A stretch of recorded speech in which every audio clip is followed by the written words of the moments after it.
Buenas noches a Lourdes Flores. Gracias, Pablo, encantada. La primera de saludarlos. pregunta se la formula Fernando Rospigliosi. Fernando. En primer lugar, Lourdes, felicitaciones por el lugar obtenido en las elecciones.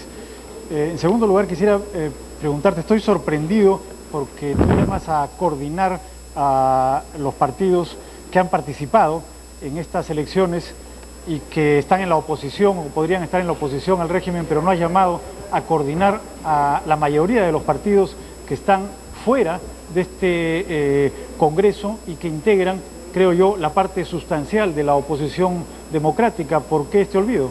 No, no se trata de ningún olvido. El Perú ha dado a través de esta votación un resultado en este Congreso Constituyente y desde luego el primer esfuerzo a hacer es porque este Congreso tenga la autonomía y la soberanía que el mundo está esperando para restablecer créditos internacionales y para tender puentes con el país.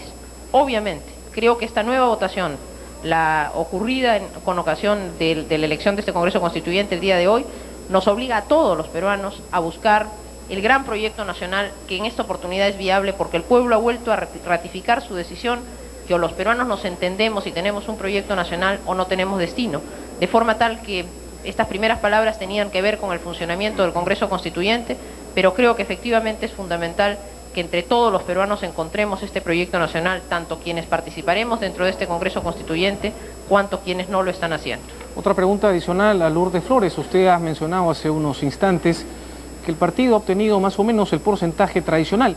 El 78 ustedes colocaron 25 constituyentes. Ahora, según la información tanto de CPI como de Apoyo, estarían ustedes entre 8 o 7. Se trata de dos realidades distintas y me estaba refiriendo a los procesos electorales en los que el partido ha participado en procesos nacionales con la concurrencia de las diversas fuerzas políticas y donde se ha producido, como en el caso del año 80 o del año 85, el triunfo de una fuerza mayoritaria. Este fue el caso del 80 con el triunfo del arquitecto Belaúnde y este fue el caso del año 85 con el triunfo de Alan García. De forma tal que en ambos casos no me refiero al proceso electoral del 90 porque allí fue una alianza electoral y resulta más difícil aun cuando nuestro porcentaje incluso es más alto que el que obtuvimos en el Senado. De forma tal que yo diría que se trata de una votación que tradicionalmente ha acompañado al partido y sin perjuicio de eso, en fin, creo que es el momento ya de emprender la otra campaña, porque ya estamos comenzando entonces la campaña municipal que ratificará la presencia del partido a nivel nacional. Creo que esta es otra importante constatación en esta elección, por votaciones tan importantes como la de Sullana o la de Jauja, de lo poco que se ha dado como información, que reflejan entonces el carácter nacional del Partido Popular Cristiano, y yo me alegro de saber que a pesar de todas las críticas y en el momento más duro, somos una presencia responsable y por supuesto seremos un partido del trabajo más responsable y más patriótico que la hora reclama. Fernando Tuesta Soldevilla también tiene algunas preguntas que hacerle a Lourdes Flores. Adelante, Fernando.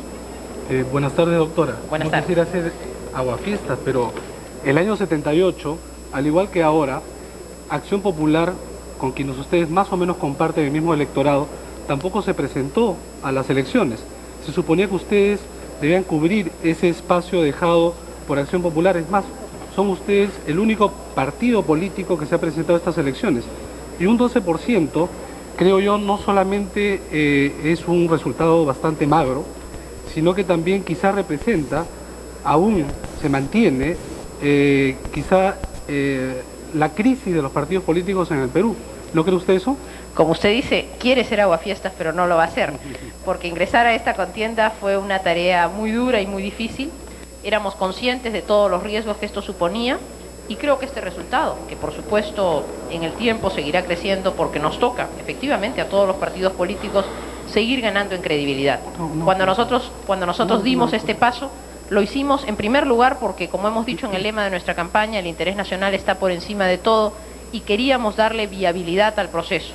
En segundo lugar, porque sentimos que efectivamente los partidos políticos con propuesta, con doctrina, con seriedad de planteamientos como somos nosotros los del Partido Popular Cristiano, tenemos en una hora tan difícil que hacernos presente y dar una batalla. Y sentimos por eso que en medio de las dificultades el resultado es un buen resultado y es un resultado que nos permitirá seguir sintonizando con la opinión pública a través de un trabajo que será un trabajo responsable y un trabajo serio, recogiendo además lo que creo que ha sido nuevamente la votación de hoy día, la necesidad de un diálogo y de un entendimiento. Perdón, Lourdes Flores, Fernando Tuesta Soldevilla me pide una repregunta, ¿no es cierto? ¿Cómo no? Encantada. Sí.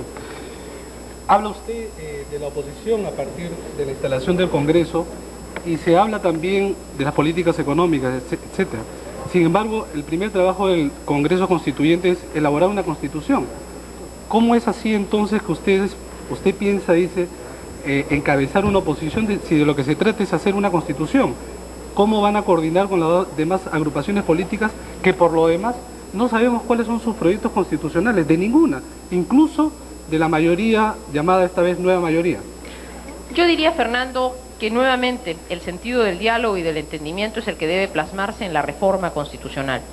Para comenzar, creo que debemos encontrar cuáles son aquellos puntos de coincidencia y de consenso mayor, porque esos son los que deberemos introducir en las reformas constitucionales para darle al país estabilidad jurídica y continuidad. Creo que este resultado demuestra claramente que el Perú no aprueba un proyecto personal, ni estará dispuesto a secundar la imposición de un proyecto. Por el contrario, nos está demandando que perfeccionemos nuestra Constitución de 1979, que no es una mala Constitución, pero que necesita adecuarse a este tiempo, que modifiquemos probablemente la estructura del Estado y que busquemos aquellos puntos que efectivamente el mayor número de fuerzas políticas consideremos las viables.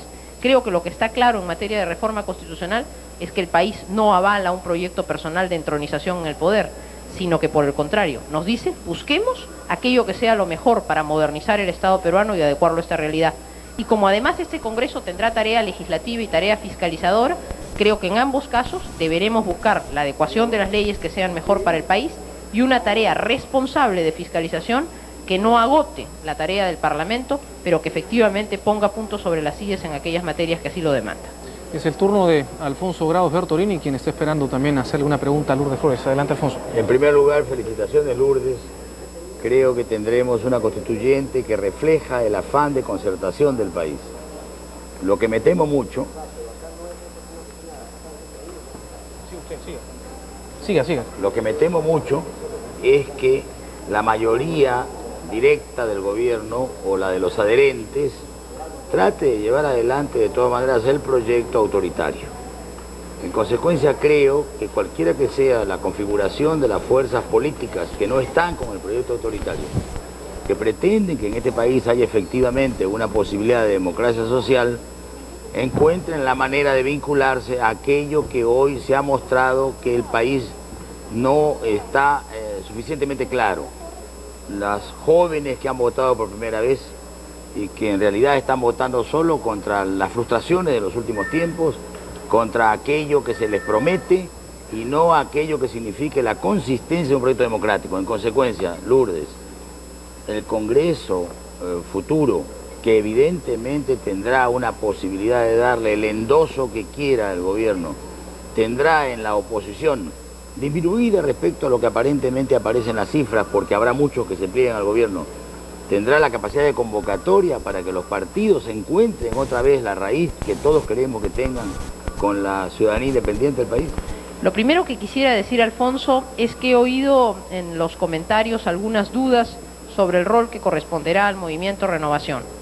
Conociendo a Rafael Rey como lo conozco, conociendo de su calidad moral, de su limpieza de conducta y de su voluntad de trabajar por el bien del país, manteniendo una línea autónoma, estoy segura que el Partido Popular Cristiano, el Frente Independiente Moralizador y el Movimiento Renovación encontraremos muchos puntos de coincidencia que nos permitan coordinar esfuerzos y de esta forma establecer una alternativa que sea una alternativa por el país, más que una alternativa en favor de un proyecto personal. Por eso es que yo confío en que la composición de este Congreso Constituyente, que no le da mayoría al gobierno, sea una composición que lleve adelante una tarea responsable. Esto es lo que ofrecimos a lo largo de la campaña. Llevar adelante una tarea de fiscalización responsable. Sí. Me indican que el tiempo nos está ganando, así es que quisiera que también participe Pedro Planas, quien tiene que hacer una pregunta. Simplemente redondeo la idea para decir que creo que sí seremos capaces de conformar un bloque que le permita al país estabilidad y un proyecto nacional más que la entronización o la voluntad de plasmar un proyecto autoritario personal.